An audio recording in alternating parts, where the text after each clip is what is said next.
warahmatullahi wabarakatuh. Saya Fatul Rohman dan ada dua rekan saya. Yang pertama dari Hani Dwi Putri dan Vanessa Estian. Kami dari kelompok 9 ingin mempresentasikan analisis etika public relation pada kontroversi film bisnis proposal Indonesia tahun 2025.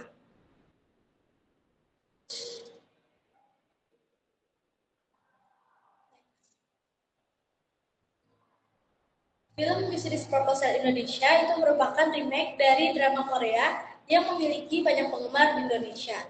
Menjelang penayangan, pemeran utama yaitu Abizar Al-Ghifari menyatakan bahwa ia hanya menonton satu episode drama asli dan tidak membaca webtoon sebagai referensi dan juga menyebut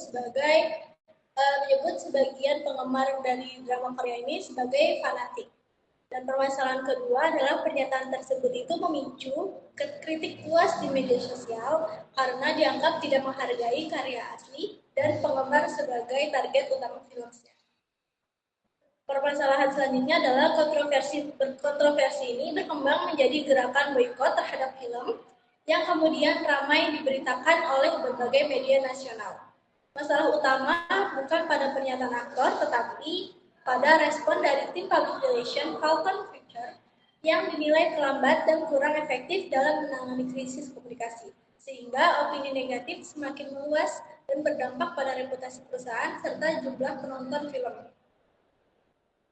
Pihak yang terlibat dalam kasus ini adalah yang pertama, Falcon Pictures sebagai produser film atau yang bertanggung jawab atas perusahaannya.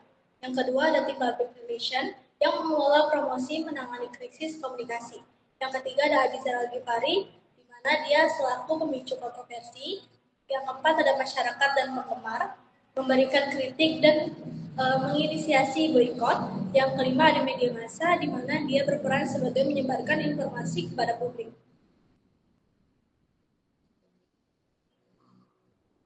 Baik, selanjutnya ada fokus analisis. Yang pertama, objek analisis.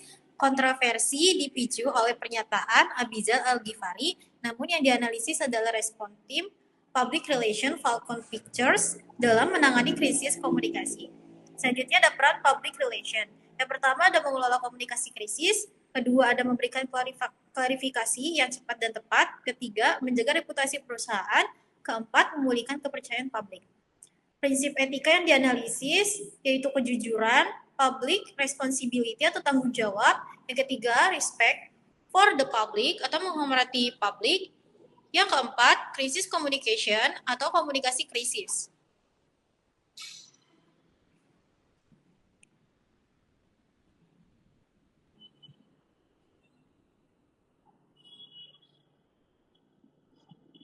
Baik, selanjutnya ada kode etik PR yang dianalisis, yaitu yang honesty atau kejujuran. Yang temuan pada kasusnya, klarifikasi resmi dari Falcon Pictures disampaikan setelah kontroversi berkembang luas di media sosial. Yang kedua, public responsibility yang tanggung jawab kepada publik, yaitu respons perusahaan dinilai kurang memperhatikan kepentingan dan kekhawatiran publik, khususnya penggemar sebagai audiens utama film. Yang ketiga ada respect for the public, yaitu menghormati publik. Yang temuan pada kasusnya, komunikasi yang diberikan belum menunjukkan empati yang cukup kepada penggemar dan tidak segera merespon kekecewaan publik. Yang keempat ada krisis communication atau komunikasi krisis. Penanganan krisis yang dilakukan terlambat sehingga opini negatif dan seruan boikot lebih dulu terbentuk di masyarakat dan media.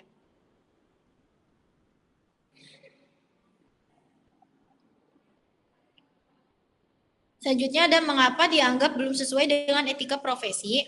Penyebab utamanya respons terlambat, klarifikasi baru diberikan setelah isu dan boikot meluas. Yang kedua, komunikasi kurang efektif. Opini publik lebih cepat terbentuk daripada penjelasan resmi perusahaan.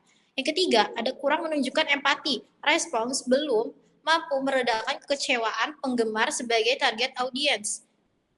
Yang keempat ada manajemen krisis belum optimal. Tim PR belum mengantisipasi dan mengendalikan krisis sejak awal.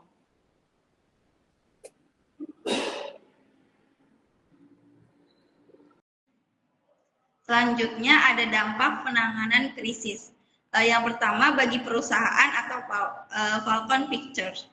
Nah, poin pertama ada reputasi perusahaan menurun. Poin kedua muncul gerakan boykot film. Yang ketiga ada jumlah penonton dari potensi pendapatan berkurang. Dan yang terakhir kepercayaan publik menurun. Nah, bagi masyarakatnya itu yang pertama timbul persepsi negatif terhadap film. Poin kedua penyebaran opini dan informasi yang simpang siur, dan yang terakhir kepercayaan terhadap perusahaan menurun. Next. Lalu ada solusi dan rekomendasinya. Nah, yang pertama rekomendasinya itu media training untuk pemeranan. Penjelasannya ini memberikan pelatihan komunikasi kepada seluruh pemeran dan pihak terkait sebelum promosi. Lalu tujuan dan dampak yang diharapkan ini mengurangi resiko pernyataan yang menimbulkan kontroversi dan menjaga citra film. Lalu yang kedua ada respon yang cepat dan tepat. Nah, penjelasannya ini memberikan klarifikasi resmi sejak awal ketika isu muncul sebelum berkembang menjadi krisis. Lalu tujuannya ini mencegah opini negatif meluas dan menunjukkan tanggung jawab perusahaan kepada publik. Lalu yang ketiga ada monitoring media sosial. Nah, penjelasannya ini melakukan pemantauan opini publik secara berkala untuk mendeteksi isu sejak dini. Lalu tujuannya ini mengidentifikasi potensi krisis lebih awal sehingga bisa diantisipasi dengan cepat. Lalu ada yang keempat ada komunikasi yang empatik dan transparan. Penjelasannya ini menyampaikan informasi dengan jujur, terbuka, serta menunjukkan empati terhadap kekecewaan audiens. Nah, tujuannya ini membangun kembali kepercayaan publik dan menjaga hubungan baik dengan audiens. Lalu yang kelima, menyusun SOP atau Crisis Communication. Penjelasannya ini menetapkan prosedur penanganan krisis yang jelas, termasuk alur komunikasi dan siapa yang bertanggung jawab. Lalu tujuannya penanganan krisis menjadi lebih terstruktur, konsisten, dan efektif. Next. Nah, dan yang terakhir ada kesimpulan. Nah, kesimpulan ini ada 3 poin. Yang pertama, kontroversi film berkembang menjadi krisis komunikasi yang berdampak pada reputasi Falcon Pictures. Lalu, tim PR dinilai belum optimal, penghormatan terhadap audiens. Tim PR dinilai belum optimal dalam menerapkan prinsip kejujuran, tanggung jawab kepada publik, penghormatan terhadap audiens, dan komunikasi krisis. Lalu yang ketiga, kasus ini menunjukkan bahwa etika public relation sangat penting untuk menjaga kepercayaan publik dan reputasi perusahaan.